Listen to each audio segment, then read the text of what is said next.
Welcome back to Max and Stacy Report. I'm Max Keiser. Time now to turn to Congressman William Soriano, who represents La Union, the area around the future Bitcoin city. Congressman, welcome to the show. Thank you, Max, for having me again in your show.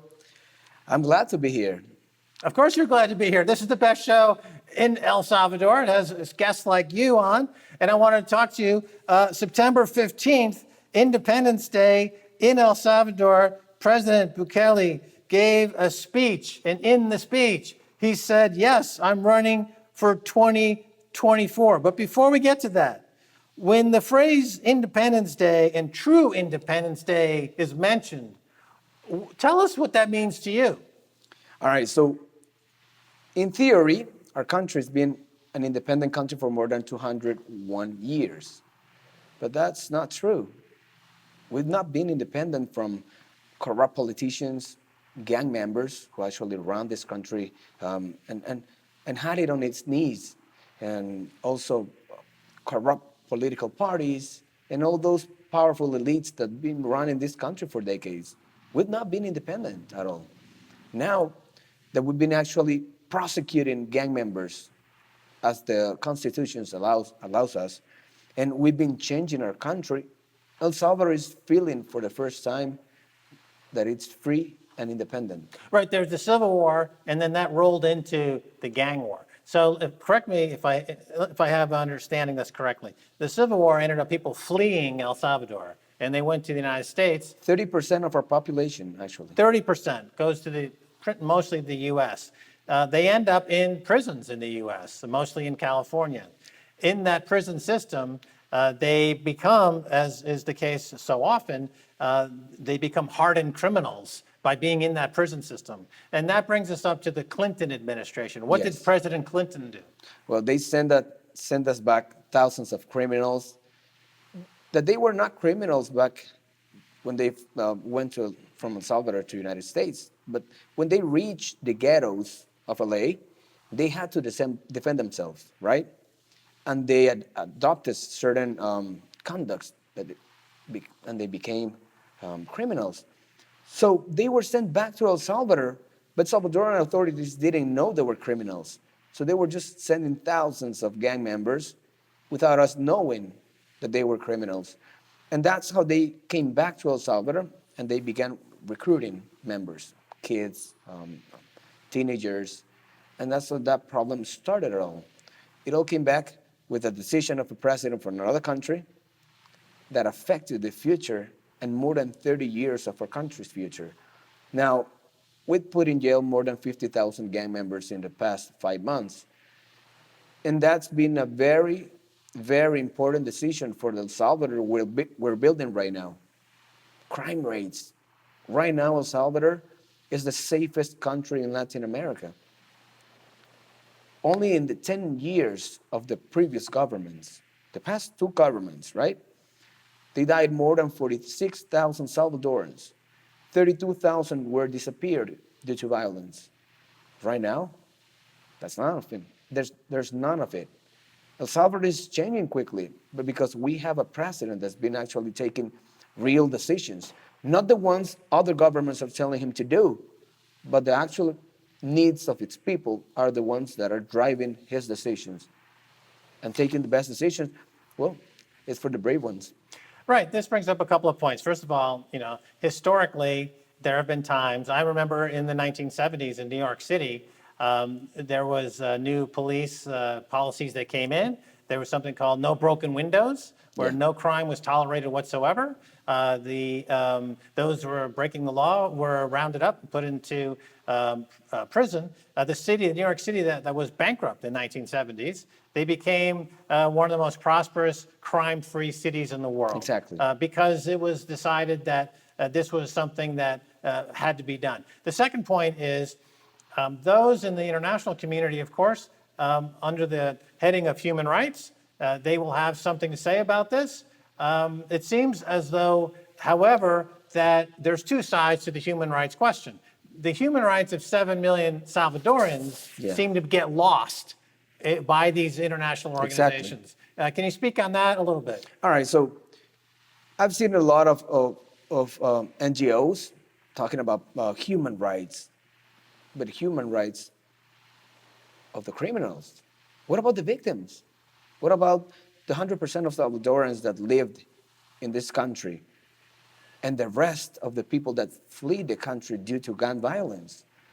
Who's actually speaking for them? Are they doing it? No. They will never do it because they don't get paid for that. And they will for sure condemn our decisions, but are they giving us any solution at all? Can you explain something to me? When people use the word like authoritarian or dictator to describe a leader, if a poll were conducted amongst the population, most of the respondents would be against that leader. Exactly. Here in El Salvador, these words are used also, but over 90, I think almost even 95% of the population, when polled, have given an overwhelming positive reaction. That doesn't seem to make sense to me. What am I missing? Well, the thing is that most of the packed media you get outside are trying to sell the idea that El Salvador's president is authoritarian, that is a dictator, right? But when you actually poll Salvadorans here and the ones living in the United States, his numbers are just crazy. I think, would you name me one president that has, on his third year of the presidency, more than 95% of approval?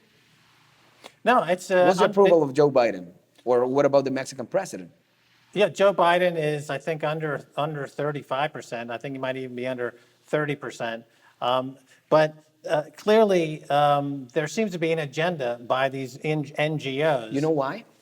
Because El Salvador is setting an example to the other governments of the whole region that if they take their own decisions without listening foreign governments'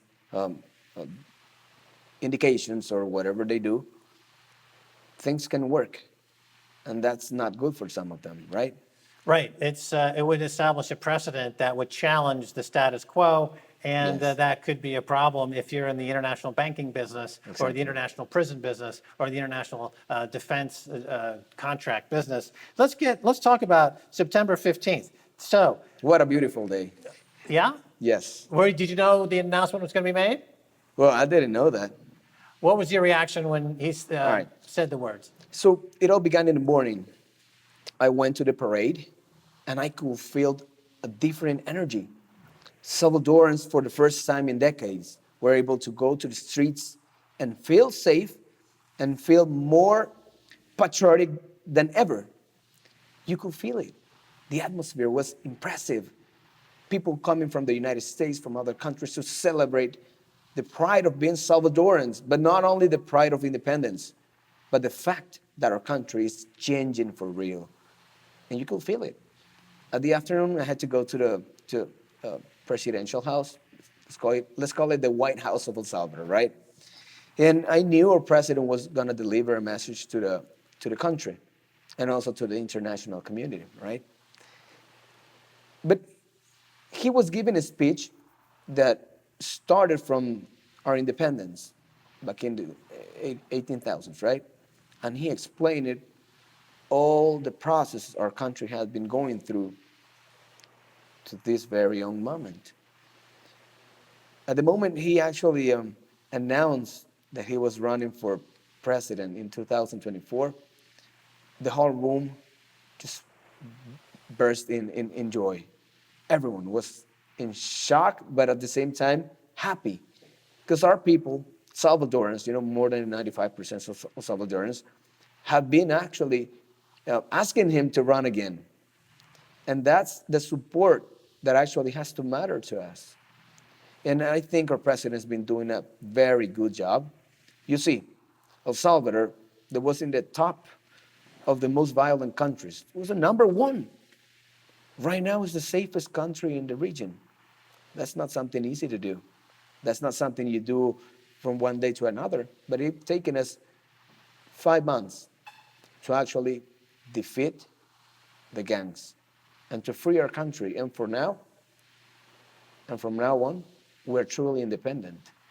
And when people see the changes our president is doing, the way he handled the COVID and the pandemic, the economic impact it caused, and all the decisions until we land on the security issue and the way he solved it, they want it to keep up. They want him to keep on going and making the same decisions he's doing. And it's just a matter of logic. If something's working, why would you change it?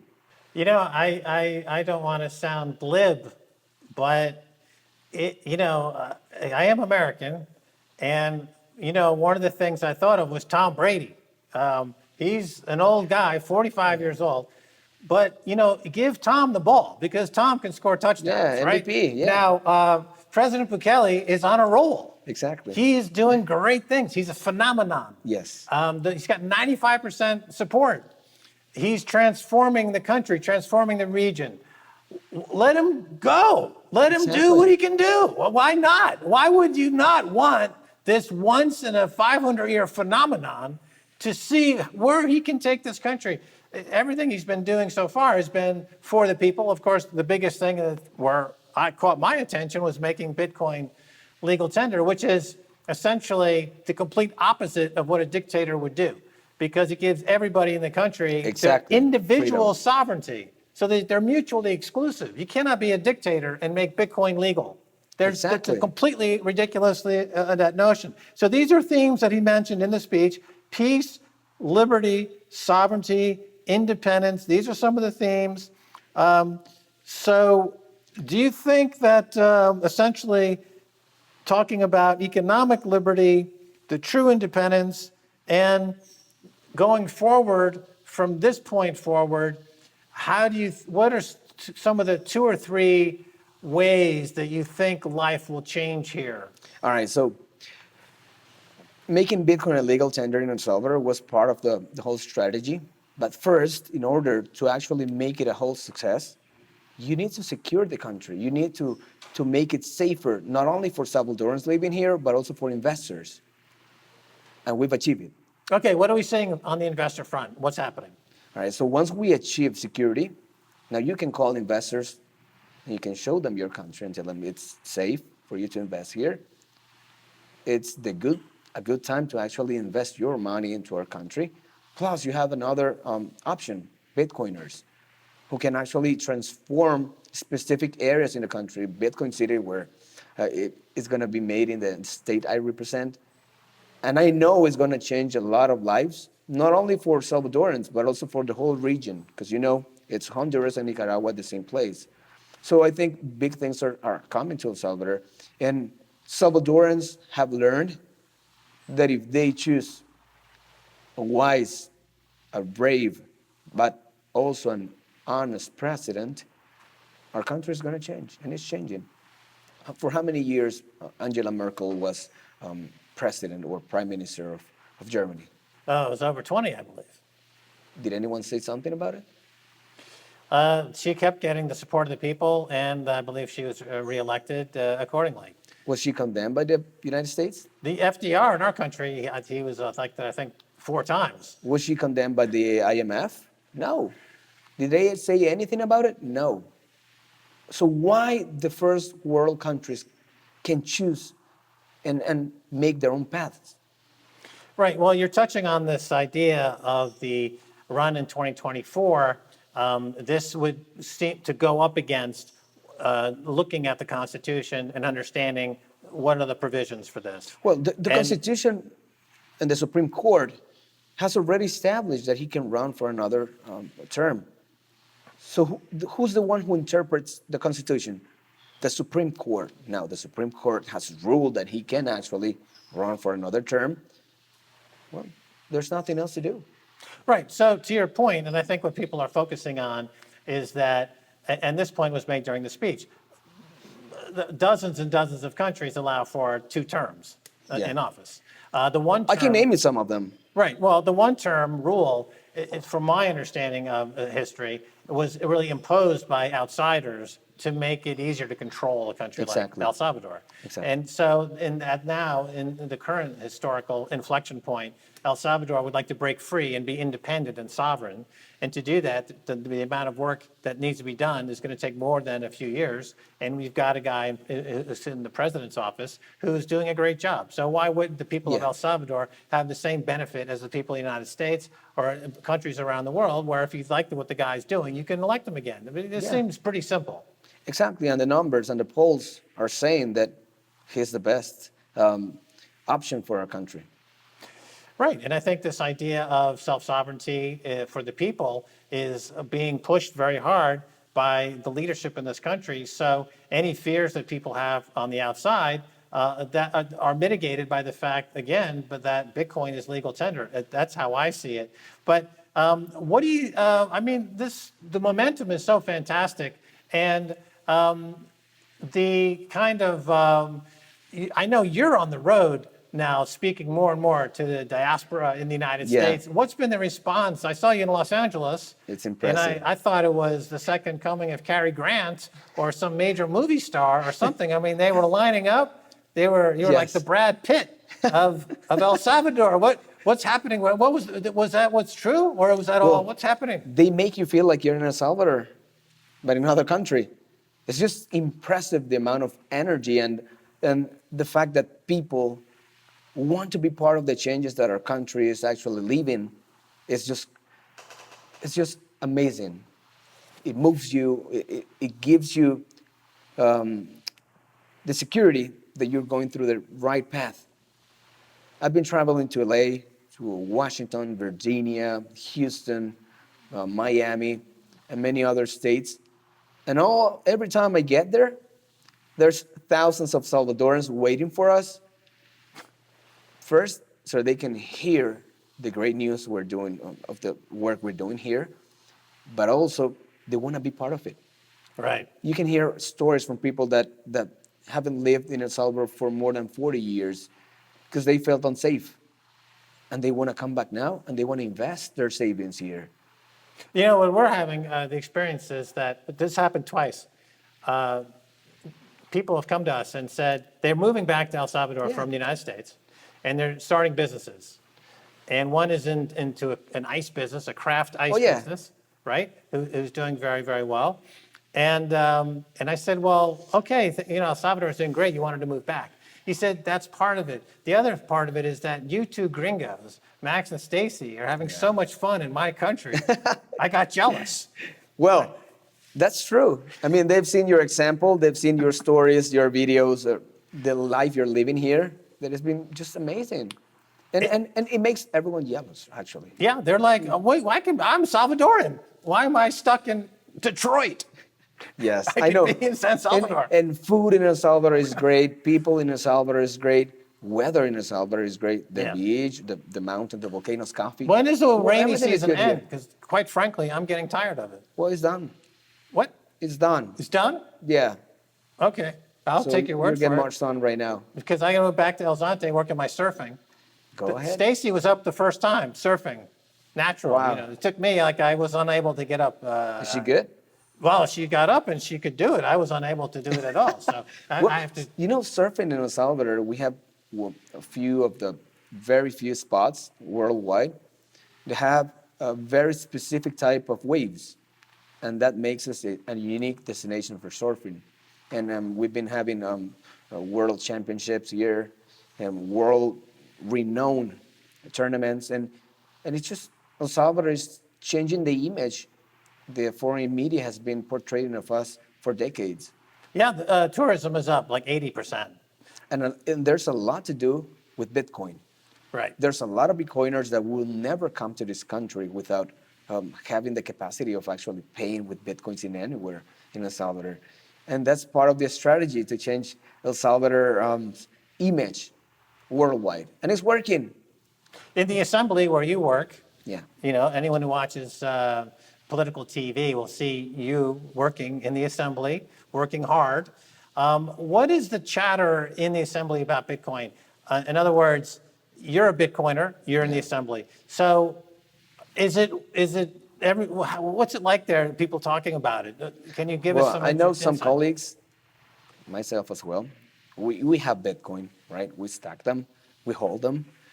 But most of them, they tell you stories about people that will never been able to actually receive payments peer to peer. It would only be cash. And they would lose many opportunities to actually get clients. But right now, most of them who are actually able to receive payments on their wallet, they're having more clients, clients that would never had before.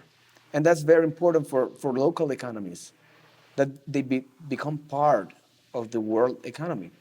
And regional, right? So Central Exactly. American, Honduras, Guatemala, all these Yes. countries, a lot more inter-regional trade as well with Bitcoin. It's changing. You see a lot of Guatemalans coming to El Salvador to see what's going on with Bitcoin. People from Honduras, from Colombia as well. They want to know what's happening here. I've been giving some speeches to other congresses, and specifically for whole Central America. Also, I've been giving speeches in Germany, Colombia, the United States. People want to know about El Salvador's experience with the Bitcoin, and I believe that we're just building something that's never been seen in the world. We're just giving them something that's gonna help other countries in developing to actually mark their own path. That's what we're trying to do. El Salvador is just giving them options to become better. I don't understand why these other countries feel the need to interfere. Well, you know why? Because they have interests, and they don't want to lose their influence on the decisions we take. But if they take away the ability to interfere with your money, for example, the US sanctions other countries by sanctioning the SWIFT system or by Yeah. seizing money. If you take away that tool because They use everyone has blockchain. Bitcoin, how are they going to influence you? Yeah, we use blockchain, so there's no way that it can influence us. So you're immune from this outside Well, interference. we're just sovereign.